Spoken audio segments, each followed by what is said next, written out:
নিজের একমাত্র নাবালক পুত্র সন্তানের প্রাণ বাঁচাতে মুখ্যমন্ত্রীর কাছে সাহায্যের আর্জি জানালেন অসহায় মা বাবা। জানা গেছে, মেলাঘর আরটি ব্লকের অন্তর্গত তেলকাজলা গ্রাম পঞ্চায়েতের ৫ নম্বর ওয়ার্ডের আশিস কুমার ভৌমিকের ১৪ বছরের একমাত্র পুত্র সন্তান কিষাণ ভৌমিকের গত ৫-৬ মাস আগে চোখের সমস্যা দেখা দেয়। পরে আশিস কুমার ভৌমিক জিবি হাসপাতাল সহ গৌহাটিতে নিয়ে গিয়ে ছেলের চক্ষু চিকিৎসা করান, কিন্তু চিকিৎসকরা তার চোখের কোনো সমস্যা খুঁজে পাননি। তার কিছুদিন পর কিষাণ ভৌমিক ধীরে ধীরে অসুস্থ হতে থাকেন। তার এই অসুস্থতার পর জিবি হাসপাতালে নিয়ে ভর্তি করানো হয় তাকে। হাসপাতালে চিকিৎসকরা তার কোনো রোগ খুঁজে পাচ্ছিলেন না। তাকে তাই চিকিৎসার জন্য কলকাতা এবং ব্যাঙ্গালোরে নিয়ে যাওয়া হয়।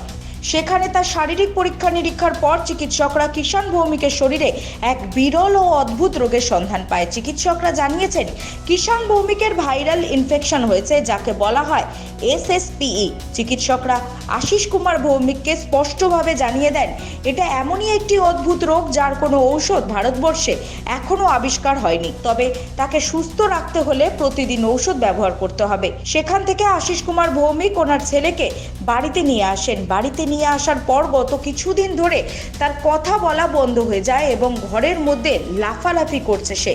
এই অবস্থায় কিষাণের বাবা আশিস কুমার সাহা ছেলের এই অবস্থা দেখে দিশেহারা হয়ে পড়েন। অবশেষে নিরুপায় হয়ে আশিস কুমার ভৌমিক মঙ্গলবার সংবাদ মাধ্যমের দ্বারস্থ হয়ে জানিয়েছেন, হঠাৎ করে এনুয়াল এক্সাম পরীক্ষা ছিল 2024-এর আজ 5-6 মাস আগে। পরীক্ষা 3 দিনের পর আমরা ইয়া করতেছে, বাবা আমার ডাবল লেখা দেখি আমি এই কথা কোনোর পরে 4-5 দিন পরে মাথা ব্যথা বমি। তখন আমি তার লগে লয়ে গেছি গুয়াহাটির শঙ্করনাথলয়ে নিচে। তারা পরীক্ষা নিরীক্ষা করছে, তারা করতে চোখের কোনো সমস্যা নাই। তারা আমার রেফার করে দিছে আপনার গুয়াহাটির রহমান হসপিটালে। এখানে 15 দিন ভর্তি আসছিলাম, 2-2.5 লাখ টাকা খরচ হয়েছে, কিন্তু তারা রোগ ধরতে পারতেছে না। এরপরে আমি বাইরে তারা লিয়ে আসি। যেদিনকে আমি বাইরে আনছি 5টার সময় আমার বাবা মারা গেছে। কেরানি কইছে আমার বাবার আপনার নাতি তো বাঁচত না, হঠাৎ করে স্ট্রোক করলেছে, মেলা হসপিটালে মারা গেছে। এরপরে দিয়া আমি তারে কলকাতা নিউরো সায়েন্স হসপিটালে পাঠাইছি আরও 2জন লোক দিয়া।